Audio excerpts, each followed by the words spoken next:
we've been quoted in a lot of the media around what we're doing around payment innovation. And really, in today's world, we're still largely a fee-for-service company. We pay doctors based on activity and volume, not necessarily outcomes and value. We had a big push last year to move away from this fragmented fee-for-service world and start to deploy payment models that better align incentives with us and our provider partners.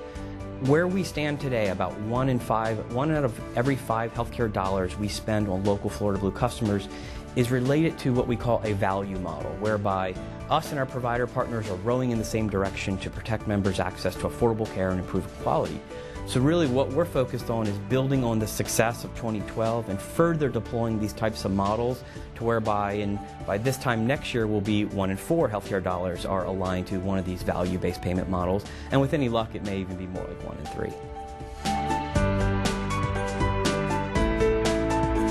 So when we talk about value-based payment models, ACOs in medical homes and risk deals,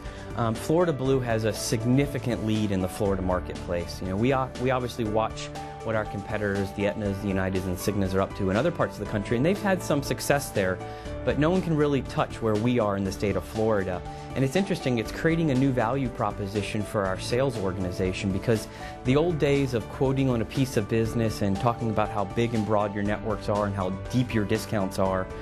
that's starting to change, and a lot of the more advanced and sophisticated brokers and consultants out there are actually more interested around trend and risk-adjusted PMPMs, because we're teaching our sales folks kind of a new value proposition, and that is the best discount you can get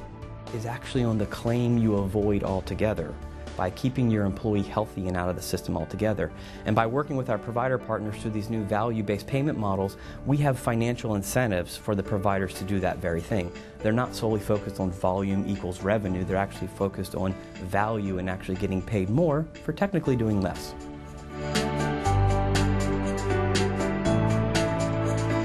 Well, interestingly enough, most provider organizations fully understand that we're on an unsustainable path and that there is a true crisis of affordability in the marketplace. So most providers know they have to change and evolve. So when we talk about population health management, patient-centered medical homes, accountable care organizations,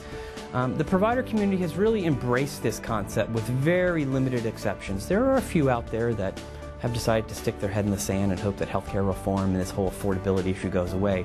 But generally speaking, whether it's myself, Dr. Gavris, Joyce Krams, or Brian Kiss, or even Patrick Garrity, when he's out there talking to providers, it's amazing how aligned our visions of the new world are, and we all recognize that we have to change and evolve, and that ultimately we have to interact with each other in ways we haven't before. We have to leverage the voluminous amount of data that Florida Blue sits on and turn that data into actionable information so that our providers can actually improve the quality of care rendered, keep people healthy and productive in the workforce, and protect affordability.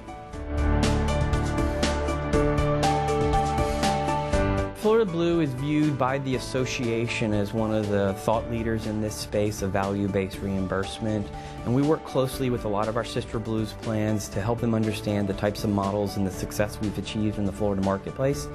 Ultimately, a lot of our success has been on our locally administered Florida Blue members, but to really move the needle on healthcare value, we need the Blue Card members to come along for the ride. And to make that happen, we have to work really closely with our sister Blues plans to make sure we have the necessary data to do attribution, which tags patient to doctor, to risk adjust populations, which means we need a lot of demographic information and historical claims information on those Blue Card members. So we're actively working with the association and our sister Blues plans to make sure that data exchange is happening in a way that allows us to deploy these value-based payment models across all lines of business, all funding arrangements, including Blue Card.